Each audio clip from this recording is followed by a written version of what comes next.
खबरों में आपका स्वागत है और मैं हूं श्रुति चौबे आपके साथ। आज के बुलेटिन में देखेंगे क्या है मोदी सरकार का फैसला, जानेंगे क्यों होगा बिहार को नुकसान, साथ ही देखेंगे गृह मंत्री सम्राट चौधरी के शासन में बढ़ते अपराध, समझेंगे जेडीयू ने केसी त्यागी से क्यों बनाई दूरी। लेकिन उससे पहले नजर डालते हैं आज की सुर्खियों पर। मोदी सरकार का फैसला, बिहार को नुकसान, मेडिकल सीटों में आबादी का न्याय क्यों टला। गोली लूट और भीड़ की हिंसा, बिहार में कानून व्यवस्था पर बड़ा सवाल। जेडीयू ने केसी त्यागी से बनाई औपचारिक दूरी, पार्टी बोली उनकी बयान निजी, हमारा कोई लेना देना नहीं। फरवरी के तीसरे हफ्ते में संभावित बिहार विधानसभा का बजट सत्र, नीतीश सरकार पेश करेगी तीसरा अनुपूरक बजट। पटना में खुले में थूकने पर सख्ती, 4 दिन में 500 लोगों से 2.5 लाख का जुर्माना। तो ये थी आज की सुर्खियां। आइए अब बात करते हैं बड़ी खबरों की। केंद्र सरकार के एक फैसले ने बिहार की मेडिकल शिक्षा और स्वास्थ्य व्यवस्था पर बड़ा सवाल खड़ा कर दिया है। आबादी के हिसाब से मेडिकल सीटें बढ़ाने का जो फॉर्मूला बिहार के लिए उम्मीद बना था, वो फिलहाल टाल दिया गया है। आइए समझते हैं पूरा मामला क्या है। केंद्र सरकार से जुड़े एक हालिया फैसले ने बिहार को बड़ा झटका दिया है। यह फैसला मेडिकल शिक्षा से जुड़ा है, लेकिन असर सीधा बिहार के स्वास्थ्य सिस्टम और भविष्य के डॉक्टरों पर पड़ने वाला है। राष्ट्रीय चिकित्सा आयोग यानी एनएमसी ने मेडिकल कॉलेजों की मंजूरी में आबादी के आधार पर तय किए गए मानकों को फिलहाल लागू न करने का फैसला किया है। अब सवाल है कि यह फैसला है क्या, इससे बिहार को नुकसान क्यों हुआ और फायदा किन राज्यों को मिलेगा। एनएमसी ने पहले एक प्रस्ताव रखा था कि नए मेडिकल कॉलेज और एमबीबीएस सीटों की मंजूरी राज्यों की आबादी के अनुपात में दी जाएगी। इसके तहत एक मानक तय किया गया था कि हर 10,000 की आबादी पर एक एमबीबीएस सीट होंगे। अगर यह नियम लागू होता तो जिन राज्यों की आबादी ज्यादा है लेकिन मेडिकल कॉलेज कम है, उन्हें सबसे ज्यादा फायदा मिलता है और इसमें सबसे ऊपर नाम आता है बिहार का। बिहार की आबादी करीब 13 करोड़ है, लेकिन राज्य में कुल एमबीबीएस सीटें लगभग 3,000 है। इसका मतलब यह हुआ कि बिहार में करीब 43,000 लोगों पर सिर्फ एक एमबीबीएस सीट है। यह स्थिति न सिर्फ शिक्षा के लिहाज से बल्कि स्वास्थ्य सेवाओं के लिए भी बेहद चिंताजनक है। अब तुलना करते हैं उत्तर प्रदेश और दक्षिण के राज्यों से। तो उत्तर प्रदेश की आबादी करीब 14 करोड़ है, एमबीबीएस की सीटें लगभग यहाँ पर 13,500 हैं। वहीं दक्षिण भारत के राज्यों तमिलनाडु, केरल, कर्नाटक, आंध्र प्रदेश, तेलंगाना और पुदुचेरी, इनकी कुल आबादी करीब 27 करोड़ है, लेकिन एमबीबीएस सीटें हैं करीब 50,000। यानी जहां बिहार और उत्तर प्रदेश मेडिकल सीटों की कमी से जूझ रहे हैं, वहीं दक्षिण के राज्यों में पहले से ही मेडिकल इंफ्रास्ट्रक्चर मजबूत है। अब आते हैं असली फैसले पर। केंद्र सरकार ने यह तय किया है कि एनएमसी का आबादी आधारित फॉर्मूला सत्र 2026 और 2027 के लिए लागू नहीं किया जाएगा। इसके बजाय नए मेडिकल कॉलेजों के लिए फिर से पुराने सिस्टम के तहत आवेदन मांगे जाएंगे। इस फैसले से फायदा होगा उन्हीं राज्यों को जहां से पहले से मेडिकल कॉलेज और संसाधन ज्यादा है। नुकसान होगा बिहार जैसे राज्यों को जहां डॉक्टरों की भारी कमी है और मेडिकल कॉलेजों की संख्या बेहद कम है। विशेषज्ञों का मानना है कि अगर आबादी आधारित फार्मूला लागू होता तो बिहार में दर्जन नए मेडिकल कॉलेज खुल सकते थे। ये फैसला सिर्फ सीटों का नहीं बल्कि बिहार की सेहत और भविष्य का है। इस खबर पर आपकी क्या राय है, हमें कमेंट सेक्शन में जरूर बताएं। सम्राट चौधरी के कड़े एक्शन के दावों के बावजूद बिहार में अपराध थमने का नाम नहीं ले रहा है। अपराधियों में कानून का खौफ पूरी तरह खत्म होता दिख रहा है। हर रोज लूट, गोलीबारी और हिंसा की घटनाएं सामने आ रही हैं। लोग डर के साए में जीने को मजबूर हैं। लेकिन सवाल यह है कि आखिर सरकार कब तक चुप्पी साधे रहेगी। आइए देखिए पूरी रिपोर्ट। बिहार में अपराधियों में कानून का खौफ पूरी तरह खत्म होता दिख रहा है। हर रोज लूट, गोलीबारी और हिंसा की घटनाएं सामने आ रही हैं। लोग डर के साए में जीने को मजबूर हो चुके हैं। लेकिन सवाल यह है कि सरकार आखिर कब तक ऐसे चुप्पी साधे बैठी रहेगी। बिहार में अपराध की तस्वीरें अब सिर्फ बयान नहीं बल्कि सीसीटीवी और मोबाइल कैमरे में भी कैद हो रही हैं। मनेर में देर शाम घर लौट रहे सोना चांदी के दुकानदार को पहले घेर कर पीटा गया, फिर गोली मार दी गई। अब सामने आए सीसीटीवी वीडियो में साफ दिखता है कि 3 अपराधी पहले से घात लगाए बैठे हुए थे। वारदात के बाद बेखौफ होकर फरार हो गए। उधर गोपालगंज में कानून व्यवस्था की एक और चिंताजनक तस्वीर सामने आई है।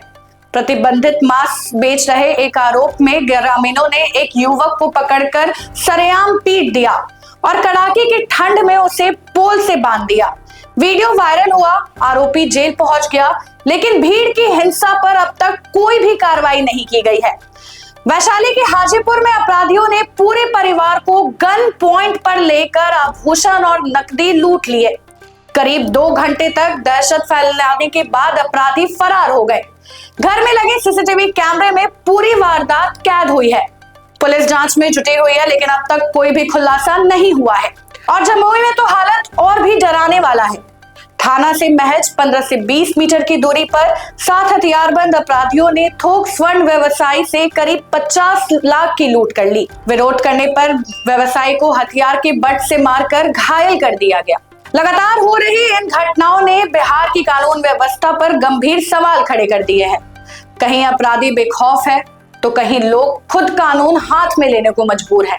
बिहार में सवाल सिर्फ अपराध का नहीं, भरोसे का भी है। जब अपराधी खुलेआम गोली चलाए, लूट करे और भीड़ सरेआम सजा सुनाने लगे तो कानून का डर आखिर है कहां? सरकार और प्रशासन के लिए यह चेतावनी है, क्योंकि अगर हालात नहीं बदले तो डर का ये साया और गहराता जाएगा। बिहार में सवाल सिर्फ अपराध का नहीं, भरोसे का भी है। सरकार और प्रशासन के लिए यह एक चेतावनी है, क्योंकि अगर हालात नहीं बदले तो डर का ये साया और गहराता जाएगा। इस खबर पर आपकी क्या राय है, हमें कमेंट सेक्शन में जरूर बताएं। जेडीयू के वरिष्ठ नेता रहे केसी त्यागी को लेकर पार्टी ने बड़ा और साफ संदेश दिया है। पार्टी लाइन से अलग बयानों के बाद अब जेडीयू ने उससे औपचारिक दूरी बना ली है। आइए देखिए पूरी खबर। जेडीयू के सीनियर नेता रहे केसी त्यागी की अब पार्टी से औपचारिक विदाई हो चुकी है। हाल के दिनों में उनके लगातार पार्टी लाइन से अलग बयानों और गतिविधियों को लेकर जेडीयू के भीतर असंतोष की खबरें सामने आ रही थी। अब पार्टी ने साफ कर दिया है कि केसी त्यागी के बयानों का जनता दल यूनाइटेड से कोई लेना देना नहीं है। जेडीयू के प्रवक्ता नीरज कुमार ने स्पष्ट शब्दों में कहा कि केसी त्यागी क्या बोलते हैं यह उनका निजी विचार है। वहीं पार्टी के दूसरे प्रवक्ता राजीव रंजन के हालिया बयान से भी यह साफ हो गया कि पार्टी और त्यागी के बीच अब कोई औपचारिक संबंध नहीं रह गया है। दिनों में केसी त्यागी जी के कई बयान आते रहे। इन बयानों का पार्टी की विचारधारा और पार्टी के आधिकारिक स्टैंड से कोई लेना देना नहीं। दरअसल वो पार्टी के साथ हैं या नहीं, पार्टी के कार्यकर्ताओं को और नेताओं को ये भी पता नहीं। इसीलिए उनके बयानों को उनकी निजी क्षमता में दिए गए विज्ञप्ति के तौर पर और बयान के तौर पर देखा जाए। हाल ही में केसी त्यागी ने आईपीएल से एक बांग्लादेशी क्रिकेटर को बाहर किए जाने के फैसले का विरोध किया था। उन्होंने कहा था कि खेल और राजनीति को अलग रखना चाहिए। यह बयान जेडीयू के आधिकारिक लाइन से अलग माना गया। इसके अलावा शुक्रवार को केसी त्यागी ने प्रधानमंत्री नरेंद्र मोदी को पत्र लिखकर बिहार के मुख्यमंत्री नीतीश कुमार को भारत रत्न देने की मांग की। हालांकि सियासी गलियारे में इसे डैमेज कंट्रोल की कोशिश के तौर पर देखा जा रहा है। जेडीयू ने इस पत्र से भी खुद को अलग कर लिया। पार्टी सूत्रों का कहना है कि यह त्यागी जी का निजी कदम है। सूत्रों के मुताबिक दोनों के बीच सम्मानजनक अलगाव हो चुका है। केसी त्यागी सीनियर नेता रहे हैं, इसी वजह से पार्टी ने उनके खिलाफ किसी तरह की औपचारिक कार्रवाई नहीं की है। पार्टी के भीतर यह भी माना जा रहा है कि त्यागी ने लंबे समय तक संगठन में अहम भूमिका निभाई, इसलिए नेतृत्व टकराव से बचना चाहता है। अब साफ है कि केसी त्यागी जेडीयू की नीतियों, फैसलों और आधिकारिक रुख का प्रतिनिधित्व नहीं करेंगे। भविष्य में पार्टी की ओर से जारी किसी भी बयान में उनकी कोई भूमिका नहीं होगी।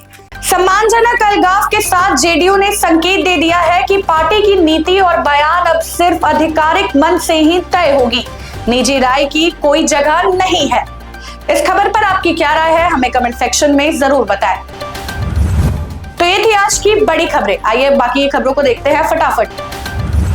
नीतीश सरकार ने बिहार विधानसभा के आगामी बजट सत्र की तैयारी शुरू कर दी है, जो फरवरी के तीसरे सप्ताह में शुरू होने की संभावना है। इस दौरान वित्तीय वर्ष 2025-26 के लिए तीसरा अनुपूरक बजट पेश किया जाएगा, जिसके लिए सभी विभागों से 19 जनवरी तक प्रस्ताव मांगे गए हैं। रोहिणी आचार्य के भावुक पोस्ट ने सियासत में हलचल मचा दी है, जिसमें उन्होंने इशारों में कहा है कि विरासत को तोड़ने के लिए बाहरी नहीं अपने ही काफी होते हैं। उन्होंने लिखा कि जब अहंकार विवेक पर हावी हो जाए तो अपनों के हाथों ही पहचान और वजूद मिटाने की कोशिश होती है। दुलारुचंद यादव हत्याकांड के जांच कर रहे पटना ग्रामीण एसपी अपराजित लोहान का तबादला कर उन्हें जहानाबाद का एसपी बना दिया गया है। मोकामा से जुड़े इस हाई प्रोफाइल मामले में जांच के दौरान हुए इस प्रशासनिक बदलाव ने राजनीतिक और प्रशासनिक हलकों में कई सवाल खड़े कर दिए हैं। गोपालगंज के मठिया सलीमपुर गांव का एक वीडियो सोशल मीडिया पर वायरल हो रहा है, जिसमें प्रतिबंधित मांस बेचने के आरोप में युवक को भीड़ ने सरेआम पीटा और पोल से बांध दिया। पुलिस ने आरोपी को हिरासत में लेकर जेल भेज दिया, लेकिन पिटाई करने वालों पर अब तक कोई कार्रवाई नहीं की गई है, जिससे पुलिस की कार्यशैली पर सवाल खड़े हो रहे हैं। मनेर में देर शाम घर लौट रहे सोना चांदी के दुकानदार को अपराधियों ने घेरकर गोली मार दी, जिससे वह घायल हो गए हैं। घटना का सीसीटीवी वीडियो सामने आया है, जिसमें 3 अपराधी पहले से घात लगाए दिखते हैं और वारदात के बाद वाहन से फरार हो जाते हैं। डीजीपी विनय कुमार ने बताया कि बिहार में होने वाले करीब 60% गंभीर अपराध जमीन विवादों से जुड़े हैं, इसलिए ऐसे मामलों में पुलिस सीधे दखल नहीं देगी। उन्होंने कहा है कि साइबर अपराध से निपटने के लिए पटना में कमांड एंड कंट्रोल सेंटर बनेगा, जबकि भू माफियाओं और हथियार तस्करों पर सख्त कार्रवाई की जाएगी। शनिवार सुबह आयकर विभाग ने रक्सौल के बड़े कारोबारी मोहम्मद कलीम के कई ठिकानों पर एक साथ छापेमारी की, जिससे इलाके में हड़कंप मच गया। पटना नगर निगम ने खुले में थूकने वालों के खिलाफ सख्त अभियान चलाते हुए 4 दिन में 500 लोगों से करीब 2.5 लाख रुपए का जुर्माना वसूला है। दोबारा गंदगी फैलाने पर दोषियों की तस्वीर और नाम शहर की वीएमडी स्क्रीन पर सार्वजनिक किए जाएंगे।